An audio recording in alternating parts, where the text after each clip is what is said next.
Ya, saudara, penganiayaan dan pembunuhan terhadap orang dengan gangguan jiwa oleh 4 anak di bawah umur di Kabupaten Lebak, Banten sontak menggegerkan publik.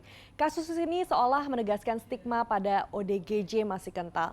Benarkah kisah tragis ini terjadi lantaran minimnya literasi tentang penyandang disabilitas mental di masyarakat? Simak selengkapnya dalam Siaga.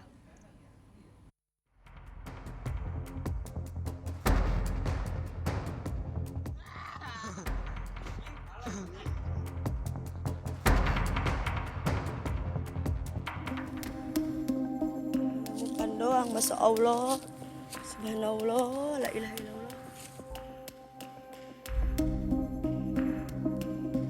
Warga Kampung Bayah Tugu, Desa Bayah Barat, Kecamatan Bayah, pekan lalu digegerkan oleh penemuan jasad pria dengan kondisi luka bakar dan terikat di areal perladangan. Apalagi korban diketahui merupakan orang dengan gangguan jiwa atau ODGJ. Tidak satupun warga yang berani mendekat. Warga lantas bertanya-tanya penyebab kematian korban yang sangat tragis. Mereka kemudian melapor ke pihak berwenang agar segera diambil tindakan. Aparat Polres Lebak yang menerima laporan warga segera merapat. Polisi langsung menggelar olah tempat kejadian perkara. Polisi awalnya kesulitan mengidentifikasi korban sebab tidak ada identitas apapun yang ditemukan. Setelah beres olah TKP, polisi membawa jasad korban ke rumah sakit untuk diotopsi. Selang sehari, polisi berhasil mengungkap kasus ini. Dan betapa mengejutkan, polisi meringkus 4 pelaku yang kesemuanya anak di bawah umur, bahkan 2 diantaranya masih berstatus pelajar sekolah dasar.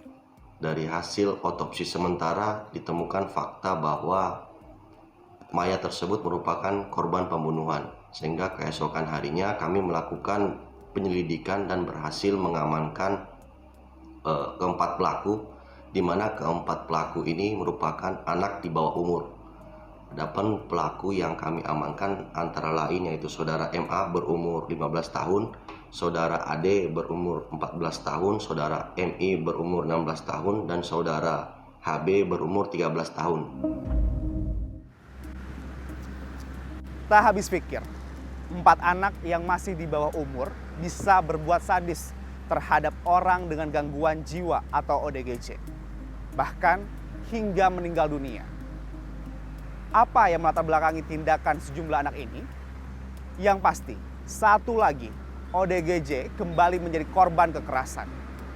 Kondisi ini kian menambah panjang kasus diskriminasi dan kekerasan terhadap ODGJ atau kaum penyandang disabilitas mental. Kasus di Lebak, Banten menegaskan pelaku kekerasan terhadap ODGJ tak lagi didominasi oleh orang dewasa. Anak-anak bahkan bisa berbuat tak kalah sadis. Berangkat dari kasus ini, sejumlah pertanyaan pun menyeruak. Di antaranya, apakah stigma terhadap ODGJ di masyarakat masih begitu kental sehingga anak-anak bisa berbuat setega itu? Dan apakah literasi mengenai perlindungan terhadap ODGJ di negeri ini masih minim? Untuk itu, tetaplah bersama Siaga. Polisi terus mendalami kasus ini. Fakta terungkap, penyiksaan hingga akhirnya pembakaran yang menghilangkan nyawa korban dilakukan bersama-sama selama 3 hari. Dari penyidikan lebih lanjut, motif pelaku pun terbongkar. Keempat bocah mengaku menyimpan dendam terhadap korban. Korban pernah melempar sepeda motor salah satu pelaku dengan batu. Pelaku yang kesal mengajak 3 temannya menyeret korban ke ladang warga. Di sanalah korban diikat, dianiaya, lalu dibakar hingga meregang nyawa. Menurut pengakuan para pelaku, adanya sakit hati yaitu salah satu pelaku saudara MA, di mana korban ini pernah melempar batu terhadap dia dan motornya sehingga motornya lecet, sehingga ada dendam dan mengajak teman-temannya untuk melakukan penganiayaan. Meski masih di bawah umur dan mempertimbangkan peradilan pidana anak, polisi tetap menjatuhi para pelaku dengan pasal 170 ayat 2 dengan ancaman hukuman maksimal 12 tahun penjara dan 351 ayat 3 KUHP dengan ancaman maksimal 17 tahun penjara. Pemerintah Kabupaten Lebak mengaku sangat prihatin atas peristiwa ini. Kasus memprihatinkan ini menjadi pembelajaran semua pihak dan berharap kejadian ini tidak terulang lagi. kita ke depan bagaimana tadi itu mewujudkan pendidikan yang berkarakter kan. Ya, salah satunya kan kita sudah ada perda pondok pesantren, kita ada perda maghrib mengaji, kita juga ada perda madrasah diniyah. Semoga ini bisa menjadi penguatan karakter bagi anak-anak kita. Sehingga tadi itu kriminalitas kita juga bisa kita tekan, apalagi ini di usia-usia remaja kan. Di usia-usia remaja memang cenderung ingin mencoba hal-hal baru, tapi bukan berarti tadi itu mencoba hal-hal yang baru dengan menghilangkan nyawa seseorang. Jadi rasa empati dan simpatinya kalau dilihat dari Bayah itu sudah tidak ada kan. Ini orang yang gangguan jiwa kan. Nah itu harusnya dilindungi kan gitu kan. Kasus kekerasan remaja terhadap orang dengan gangguan jiwa sebelumnya juga pernah terjadi. Menjelang akhir tahun lalu, seorang lansia mengalami gangguan jiwa juga pernah menjadi sasaran tindak kekerasan seorang pelajar sekolah menengah atas di Kabupaten Tapanuli Selatan, Sumatera Utara. Setelah dihampiri sekumpulan pelajar yang mengendarai sepeda motor, salah seorang dari mereka menendang dan mengakibatkan sang wanita lansia tersungkur. Sementara pelajar lainnya hanya tertawa sebelum meninggalkan lokasi kejadian. Atas peristiwa ini, Polres Tapanuli Selatan mengamankan 6 pelajar. Sementara itu sebulan sebelumnya, di Desa Bojongkulon, Kabupaten Cirebon, Jawa Barat, pelajar berkebutuhan khusus menjadi sasaran perundungan. Dengan tega, 3 pelajar membuli dan menganiaya korban serta merekam aksi mereka. Polresta Cirebon bergerak cepat. 3 pelajar SMA pelaku bullying diamankan. Dari deretan kasus ini menunjukkan bahwa tindak kekerasan terhadap kaum disabilitas mental tak lagi didominasi oleh orang dewasa. Salah satu pemicu remaja dan anak-anak kian agresif, yakni akses internet yang kian meluas. Dengan semakin terbukanya informasi, itu menjadi mudah bagi para remaja kita, anak muda kita untuk mengakses apa saja, termasuk adalah perilaku-perilaku yang agresif tadi ya, membakar segala macam. Saya juga dapat informasi dari beberapa sumber bahwa remaja-remaja kita ini juga terkena dampak game ya. Saya kurang hafal nama gamenya. Game-game tertentu yang itu dirancang memang untuk menimbulkan perilaku-perilaku agresivitas ya. Selain masifnya informasi dari media sosial dan permainan daring, kondisi psikologis anak terbentuk oleh 3 faktor lain.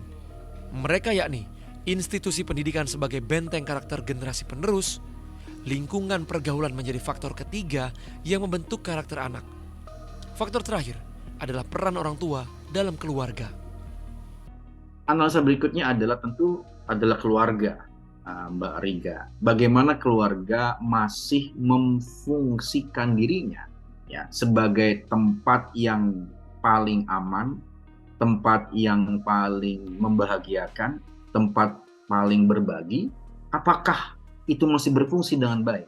Seorang ayah, seorang ibu, ya, seorang kakak, seorang adik, apakah keluarga itu masih menjadi tempat yang menyenangkan sehingga perilaku-perilaku agresif tadi tidak memungkinkan untuk tumbuh. Kasus di Kabupaten Lebak, Banten yang pasti kian menambah panjang jumlah kasus kekerasan terhadap ODGJ. Kondisi ini jelas memprihatinkan, mengingat ODGJ juga punya hak yang sama seperti warga negara lainnya. Stigma pada orang dengan gangguan jiwa itu masih jauh dari yang kita harapkan gitu ya. Dengan melihat bahwa yang mendominasi perilaku kekerasan dan juga mungkin perilaku-perilaku lain yang negatif itu tidak hanya orang dewasa tapi juga anak-anak, ini menjadi suatu PR besar bagi kita semua. Karena kesehatan jiwa itu sama pentingnya sebenarnya dengan kesehatan fisik. Ada suatu kondisi medis yang membutuhkan pertolongan, bantuan, support system. Justru hal yang sebaliknya yang mereka dapatkan. Dan ini menunjukkan bahwa kita semua harus berupaya ya menghilangkan stigma dan diskriminasi ini agar orang dengan gangguan jiwa itu mendapatkan hal-hal hak-hak yang mereka butuhkan sebenarnya. Menghormati orang lain dengan kondisi apapun, dalam hal ini termasuk para penyandang disabilitas, perlu ditanamkan sedini mungkin. Perlindungan bagi ODGJ sejatinya sudah ada payung hukumnya melalui Undang-Undang Nomor 18 Tahun 2014 tentang Kesehatan Jiwa. Regulasi ini telah memuat diantaranya ketentuan umum kesehatan jiwa, sistem pelayanan kesehatan jiwa, sumber daya dalam upaya kesehatan jiwa, hak dan kewajiban, pemeriksaan kesehatan jiwa, tugas, tanggung jawab, dan wewenang, peran serta masyarakat, ketentuan pidana, dan ketentuan penutup. Sayangnya, literasi mengenai pemahaman terhadap penyandang disabilitas mental masih sangat minim. Sejumlah studi menyebut ODGJ dihadapkan pada stigmatisasi yang menyebabkan mereka rentan terhadap perilaku kekerasan orang. ODGJ lebih sering menjadi korban daripada pelaku kekerasan. Masalah stigma ini tentu perlu secara perlahan dikikis. Kampanye yang positif dan terus-menerus dapat membantu perubahan cara pandang tersebut. Terungkapnya kasus penyiksaan dan pembunuhan seorang ODGJ membuka mata publik sebuah kisah yang miris. Di satu sisi, kondisi kian agresifnya remaja dan anak-anak hingga melukai bahkan menghilangkan nyawa orang lain. Di sisi lain, kaum ODGJ masih saja kerap menjadi korban dari tindakan agresif ini. Kampanye bebas dari pasungan saja tidak cukup. Penyandang disabilitas mental juga memiliki hak yang sama dengan warga negara lainnya. Mereka punya mimpi, setara dan sejahtera, serta bermakna dalam semua aspek. Bukan hanya pemerintah dengan norma hukumnya, kita juga dituntut untuk memperkaya literasi tentang kondisi penyandang disabilitas mental. Ini semua demi mendukung tatanan masyarakat yang inklusif, berkeadilan untuk semua. Saya, Agi Kurniasandi, dengan juru kamera Fajrin Abdillah, melaporkan untuk Siaga.